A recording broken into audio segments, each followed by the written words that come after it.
Have you ever wondered why entrepreneurs are lonely? Have you ever asked yourself this question? Why do most businesses fail in their first 3 years of existence? When a business fails, there's always a hidden lesson that the failure or the business person has never realized or has not realized it. He has not learned the lesson. We learn more from our failures than from our successes. You know what they say? Winners never quit, and quitters never win. Listen to the words of our mentor today. The most obsolete idea is go to school, get a job, work hard, save money, get out of debt, and invest for the long term in the stock market. See, why would you save money when they're printing trillions of dollars? The gap between the 1% and 99% is massive. You see, it's not just money. You have to step back and look at the bigger picture. So what do you do? In every one of us is a poor person. There's still a poor person inside me. There's also a middle class person, and the middle class persons want security. They want that steady paycheck. And then there's a rich person. And they're all inside of us, except that it's not taught.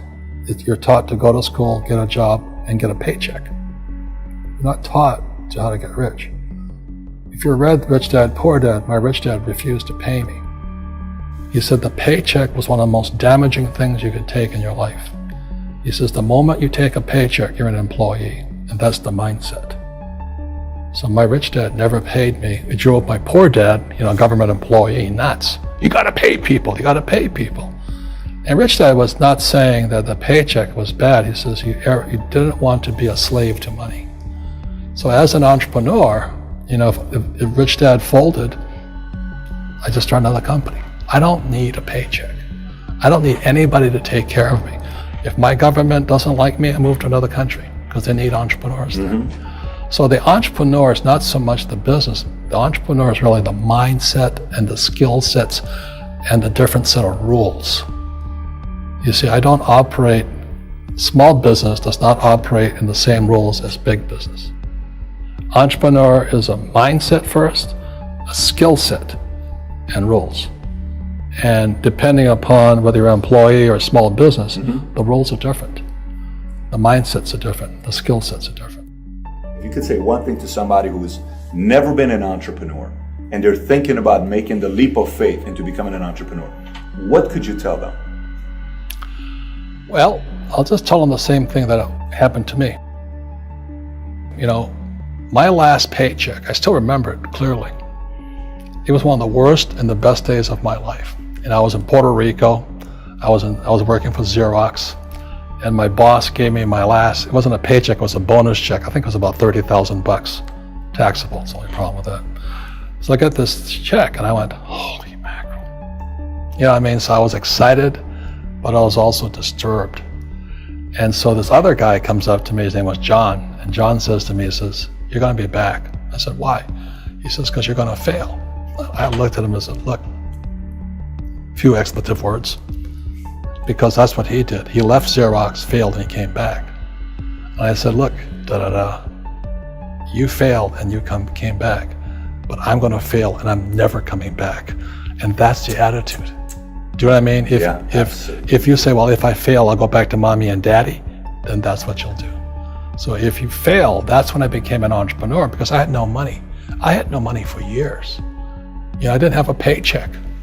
But that's what my rich dad encouraged me to do. He says, when you don't have this paycheck, you get hungrier, smarter, and it's a test of your character. Will you become a crook? Will you become dishonest? Will you cheat and steal? Or will you become a better human being? So really, that's the benefit of becoming an entrepreneur, is you really find out who you are when you don't have anything. So you always have to look at the big picture. Too many people look at, well, what's going to happen to me? When you look at the big picture, you're also going to know that when something bad happens, something good's going to happen. But you got to prepare for whatever is coming. If you think next 20 years will be like the last 20 years, you're going to get creamed. When you and I go to the supermarket and we buy a carton of milk, we always check for the expiration date. But most people do not check for the expiration date on their brains. Instead of get out of debt, I get into debt. I just refinanced $300 million in debt. I went from 5% to 2.5% interest. I made a fortune. Every month, more money comes in because my cost of money has gone down. So while some financial experts are saying get out of debt, I'm saying learn how to use debt.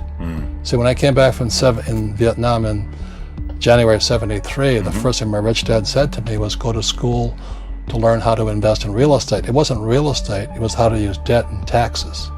Debt and taxes make the rich richer. Debt and taxes make the poor and middle class poorer. So all the rich guys who are doctors and lawyers or, those guys, they're getting creamed and they don't know why. Doctors are getting creamed. Oh yeah, they're making more money, but the take home is less. Sure. My doctor just yelled at me. He was happy. He says, "Oh, guess what? I finally made $1 million." And I said, "Yeah, this was just 3 weeks ago." And so I said, "Yeah, well, how much you pay in tax?" He says, $750,000 in taxes. So his net was about $400,000. That's not bad. But when I make $1 million, I keep $1 million.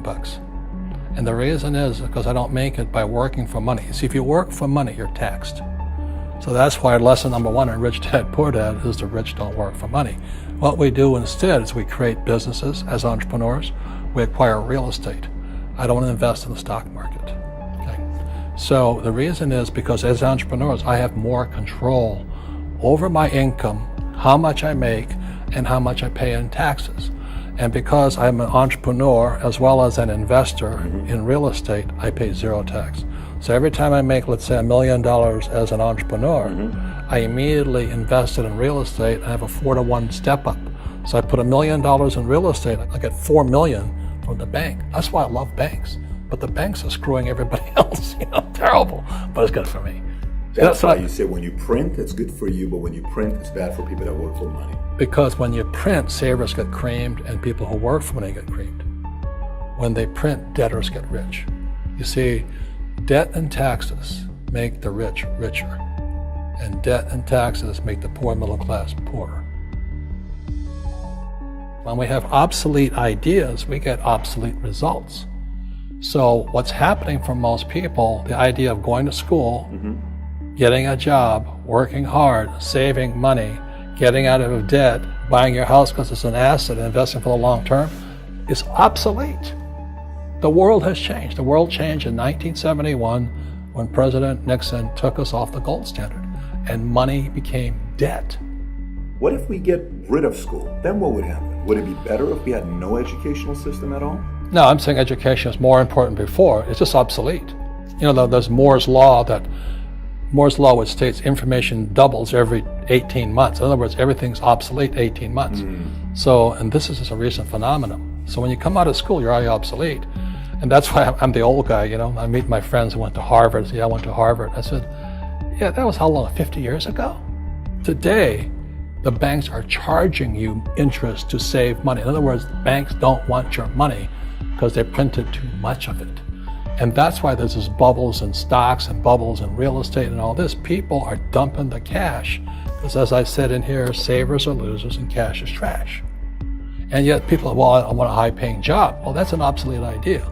Get out of debt is an obsolete idea. You should learn how to get into debt, how to use debt to get rich, and they'll never teach you about taxes. The reason the 1% is way up here and the 99% are going this way is because when you print money, 2 things happen: inflation and taxes. It's crushing them. And any entrepreneur thinks, I'm just going to make money and going to start a business and make a lot of money because of what we talk about, they really have got to smell the roses, man. That's not what the real entrepreneurs are doing. Most entrepreneurs, there's 28 million small business owners in America. 24 million are what are one-person entrepreneurs. They're called non-employee entrepreneurs. So and that's what happens is when people don't really understand what an entrepreneur does. So most big people are self-employed, but they're not really entrepreneurs. The self-employed pay the highest taxes of all, and nobody tells them that. Yeah, it's also called the entrepreneurial spirit, but what we were actually talking about was there's no such thing as a bad economy. You know, there's the external, you and I, we all have an external economy, but we also have an internal economy. And the willpower is to change our internal economy. So for me, I can see the good and I can see the bad. I don't really give a damn because I'm going to be rich anyway. But a poor person with a poor personal economy, all they're going to see is a bad economy because they don't know how to make money in any economy. And a middle class person, they have a middle class economy. You know, what they want is a nice house and a steady paycheck and the job and the car. And so when you take their job away, to them, that's disaster. Well, since an entrepreneur doesn't have a job anyway, it's no big deal. So all I'm saying to people, and it's what Bucky Fuller taught me, is always two sides, you know what I mean? Unity is plural, at minimum two. So if you think the economy is bad, it's because your economy is bad. If you think that steady, employment is important, then you'll see an economy without jobs. Your economy versus the external economy. What you control versus what you can't control. I can control. Yeah, it's called an internal focus versus an external focus. So the real entrepreneur has an internal focus. That if they fall down, they say, "Oh, this is good, because I'm going to go up higher." You know, the average person will fall down and say, "Oh, I'm going to take some Prozac," or somebody has a mistake. "Oh, the mistakes don't matter." Well, mistakes matter. It means you didn't know something. But a real entrepreneur, whether they fall down, they always can go up. They can stand back up and go higher. And no matter what happens to them, they get stronger and better and smarter and happier. But a person with a weak internal mindset is that they're so afraid of what happens, it generally happens. Like, people who are afraid of losing their jobs, they generally lose their jobs. You know what I mean? Yeah, so everything comes through you. Yeah, so the entrepreneur first job is to control inside here, not outside there. The moment you take that paycheck, you're an employee. You've got to be stronger than that. It's about inside control.